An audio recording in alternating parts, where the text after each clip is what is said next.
Sumainyo ang Panginoon, at sumaiyo rin. ang mabuting balita ng Panginoon ayon kay San Mateo. Papuri sa iyo, Panginoon. Noong panahong iyon, may nagdala ng mga bata kay Jesus upang hilinging ipatong niya sa mga ito ang kaniyang kamay at ipanalangin.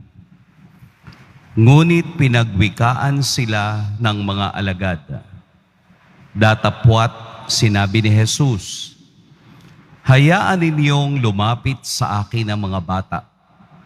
Huwag ninyo silang hadlangan, sapagkat sa mga katulad nila naghahari ang Diyos." Ipinatong niya sa kanila ang kaniyang kamay, saka umalis. Mga kapatid, ang mabuting balita ng Panginoon. Pinupuri ka namin, Panginoong Hesukristo. Magsiupo muna ang lahat. Magandang umaga po sa lahat. Maikli lamang yung ating ebanghelyo, pero nagtuturo sa atin ng maraming bagay.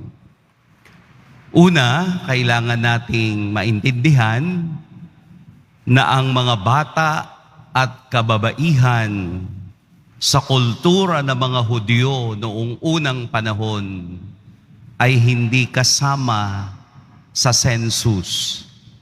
Ibig sabihin, second-class citizen. Yun bang palaging kalalakihan ang nangingibabaw sa kanilang lipunan. Kaya nga ang tawag sa kanila ay patriarchal society. Yun bang lalaki lamang ang magagaling. Kaya kung inyo ring matatandaan, nung si Jesus ay nagpakain ng 5,000, nakasaad sa kasulatan na hindi kasama doon sa bilang ang mga babae at mga bata. Ito ay pagpapakita sa Ebanghelyo ngayon. Ipinapakita ni Jesus na ang biyaya ng Diyos, na ang pagpapala ng Diyos ay bukas para sa lahat. Ang kaniyang pagpapala ay nakareserve para sa lahat, hindi lamang sa mga taong tingin natin ay nasa kapangyarihan. Tingin natin ay maimpluwensya. Tingin natin ay kakaiba.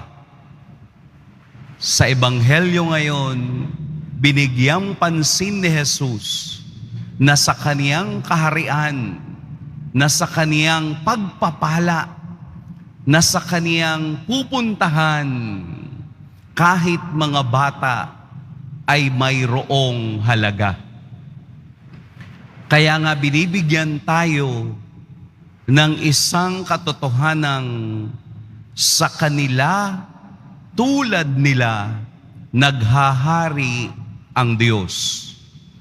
Dahil ang mga bata ay walang kapasidad na magbigay ng kanilang opinyon, pero mayroon silang kapasidad na tumanggap ng pagpapala at pagmamahal ng tao.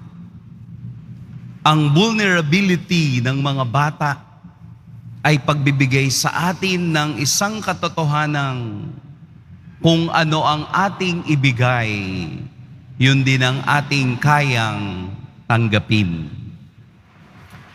Sa mga magulang na mayroong mga bata o mayroong mga anak, alam natin sila'y wala pa sa age of reason. Meaning, hindi pa nila kayang magdahilan kung ano ang tama, kung ano ang mali. Pero meron silang kapasidad na makita at maramdaman kung anong klaseng pag-ibig o pagmamahal ang kanilang nararanasan. Kaya nga po sabi ng mga psychologists, sabi ng mga aral sa human behavior, na lahat daw ng tao lalo na yung nag-matured, ay palaging mayroong child in him o child within. Lahat po tayo, kahit na may edad na, ay mayroong child within. Hindi daw po nawawala yung pagkabata sa ating sarili. Yun bang sa maliit na bagay, madali kang matuwa? Sa maliit na bagay, kaya mong magbahagi. Sa maliit na bagay, kaya mong tumanggap. Ito daw yung characteristics ng child within. Kaya tayo nakakatawa pa ng parang walang bukas is because of that characteristic na tayo ay mayroong pang pagkabata. Maliit lang po iyon na porsyento. Huwag niyong lakihan. Kasi baka mangyari, palaging isipin at sabihin sa inyo, ba't parang hindi ka tumatanda? Parang isip bata ka. Nagiging negative kapag mas malaki at mas malawak yung pag-unawa natin sa ating pagiging pagkabata. Ganun pa man, ipinapakitang tayo ay nanggagaling doon.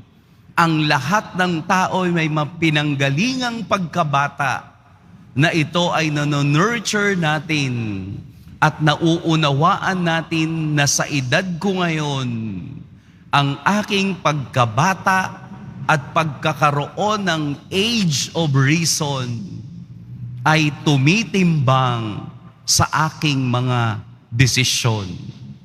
Kaya tayo lumalapit sa Diyos.